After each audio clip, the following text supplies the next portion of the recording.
With me today is Neerja Ganesh, Director Relationships at the National Education Society of Karnataka and a mentor and coach to many people out there. Also, she's my mother. Thanks, Neha. With me today is Neha Ganesh, who's a first-year undergrad student at Christ University and also leads Alliance Management at Aspire for her foundation. And by now you know that she's my daughter. Thank you. So here's something I've read in several articles as well as heard from many people. We don't see too many women in senior leadership positions at organizations. In the 28 years of your career, you must have held a lot of leadership positions at several stages of your career. What do you think is that one trait, mindset, or quality that holds women back and prevents them from breaking the glass ceiling? Great question. And whenever I get asked this question, I always refer to Sheryl Sandberg's quote from the book Lean In, where she says, "Don't leave before you leave."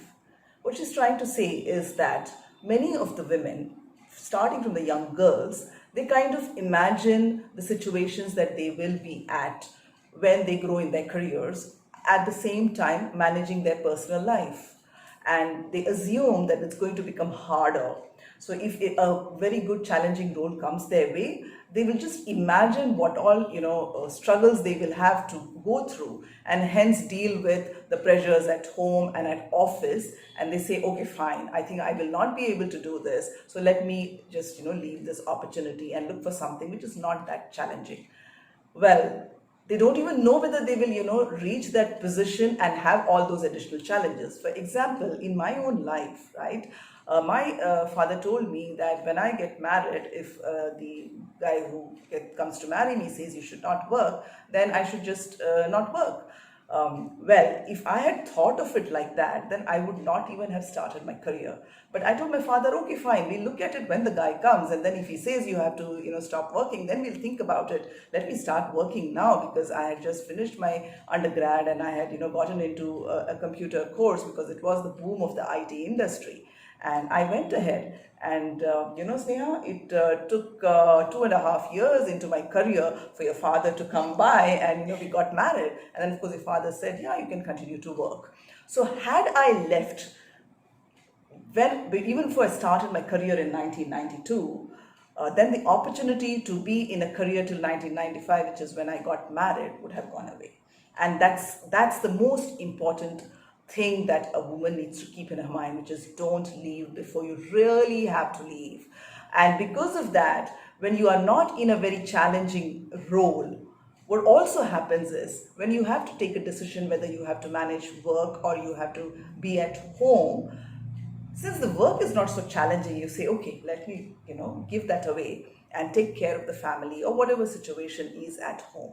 But if you are in a challenging role which keeps you going every day, you will find a way out to manage both of it. And of course, if you do come to a stage where you have to leave, yeah, you can, which is what I did in 2017 when I quit from my IT career after 25 years, because it was then that I saw a need for me to be at home, because there was a lot of, all the support system, which was, your grandparents and everybody else kind of needed support. And I said, okay, this is the time for me to leave.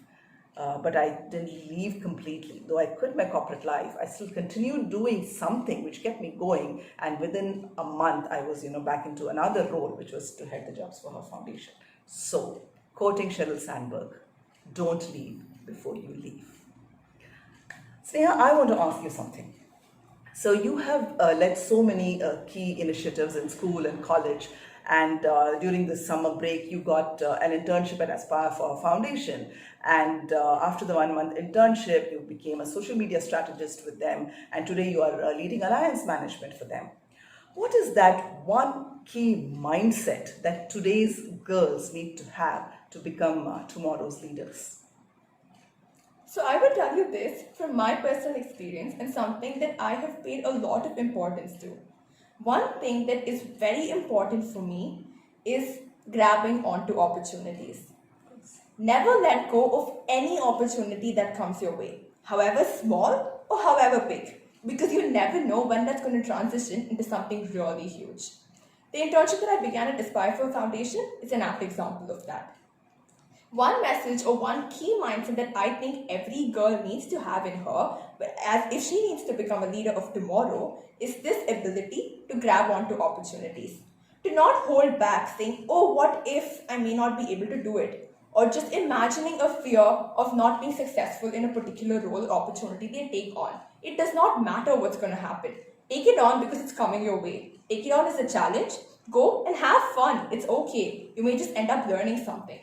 But make sure that you take on that opportunity because you never know when that's going to be the stepping stone to your leadership role. Wonderful. I totally agree. To hear more from the two of us about our career journeys, as well as know what it takes to be a next gen woman leader, join us on 22nd September at 2 p.m. GMT, which is also 7:30 p.m. IST, at Coacharya's Awake, Aware, Arise event for a very exciting and interactive discussion on this topic. Looking looking forward to interacting with all of you.